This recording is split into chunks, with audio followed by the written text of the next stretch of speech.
नमस्कार दोस्तों, स्वागत है आपका। दोस्तों आइए देखते हैं पर्यायवाची के बहुत ही महत्वपूर्ण शब्द। तो देखिए, जल के अनेक शब्द, जल के अनेक पर्यायवाची ऐसे होते हैं जिसमें अगर हम ज जोड़ दें जल के पर्यायवाची में, तो कमल के पर्यायवाची बन जाते हैं। जल के पर्यायवाची में हम द जोड़ दें या धर जोड़ दें तो बादल के पर्यायवाची हो जाते हैं।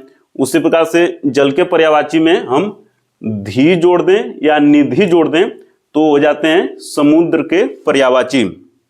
जैसे देखिए, जल, तो जल में हम शब्द जोड़ दिए ज का अर्थ होता है जन्म लेने से। जहां ज लग जाता है अंत में तो उसका शब्द होता है जन्म लेने से। शब्द बन गया जलज, अर्थात जो जल में जन्म ले, तो जल में जन्म लेता है कमल, इसलिए जलज पर्यायवाची हो गया कमल का।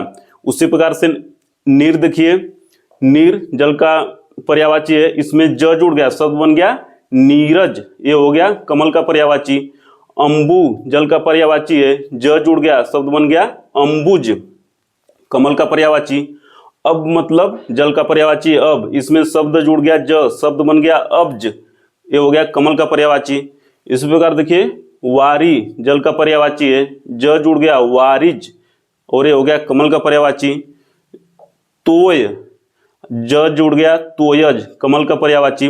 और सलील, सलील भी देखिए जल का पर्यायवाची है, ज जुड़ गया सलीलज, ये भी हो गया किसका, कमल का पर्यायवाची। जल के अन्य पर्यायवाची हैं जैसे कि अमृत, रस, धनरस, क्षीर, संभर, सर्वमुख, उदक, मेघ, पुष्प और सारंग, ये सब जल के पर्यायवाची हैं। कमल के अन्य पर्यायवाची देखिए, सरोज, अरविंद, पंकज, नलिन, राजीव, इंदिवर। नेक्स्ट देखिए, पुंडरीक, सरसीज, सरहिरु, तामरस, कोकनद, कुवलय, मृणाल, कंज, पद्म, उत्पल।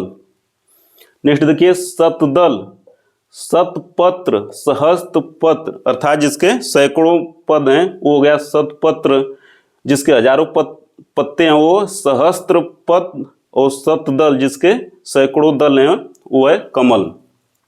इसी प्रकार देखिए, अम्भोज, पाथोज और परिजात और मकरंद, ये भी कमल के ही पर्यायवाची हैं। इसी प्रकार देखिए कमल के बाद देखिए बादल के पर्यायवाची। तो शब्द है जल, इसमें द जुड़ गया तो शब्द बन गया जलद, ये हो गया बादल का पर्यायवाची। नीर देखिए जल का पर्यायवाची है, शब्द जुड़ गया द, हो गया बादल का पर्यायवाची। द अर्थात देने से, द से तात्पर्य देने से, तो जल जो दे वो है बादल, नीर जो दे वो है बादल। इसी प्रकार देखिए, अंबु पर्यायवाची है जल का, द जुड़ गया शब्द बन गया अम्बुद, बादल का पर्यायवाची हो गया। फिर देखिए अब्द भी बादल का पर्यायवाची है। इसी प्रकार देखिए, वारिद, वारिधर, वारिवाह, वारिवाहन, तोयद और पयोधर, ये भी जल के, ये सभी बादल के पर्यायवाची हैं। इसी प्रकार देखिए, धर, घन, अब्र, घटाटोप, बलाधर, जिमूत, पर्जन्य, सारंग, ये सभी बादल के पर्यायवाची हैं। इसी प्रकार देखिए, समुद्र के पर्यायवाची। तो जल में देखिए धी जुड़ गया तो जलधि हो गया। धी का तात्पर्य धारण करने से, धी से तात्पर्य क्या है, धारण करने से, धी का अर्थ धारण करना। तो जो जल को धारण करे, जलधि जो जल को धारण करे, समुद्र। इसी प्रकार देखिए, जल निधि, निधि मतलब खजाना, तो जल का निधि है समुद्र, जल का धाम है समुद्र। फिर देखिए इसी प्रकार, नीरधि, नीर निधि, वारिधि, वारी निधि, तोयधि, तोय निधि, पयोधि, पयो निधि। ये प्रकार देखिए जल के पर्यायवाची में धी जुड़ा है, शब्द बन गया है समुद्र का पर्यायवाची।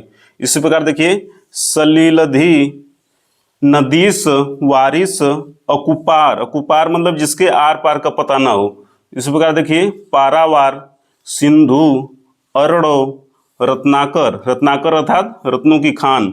फिर देखिए, इंदुजनक, उदधि, अबधि और अम्बुधि, ये सब सभी समुद्र के पर्यायवाची हैं। तो मिलते हैं पर्यायवाची के अगले क्लास में, तब तक सादर नमस्कार।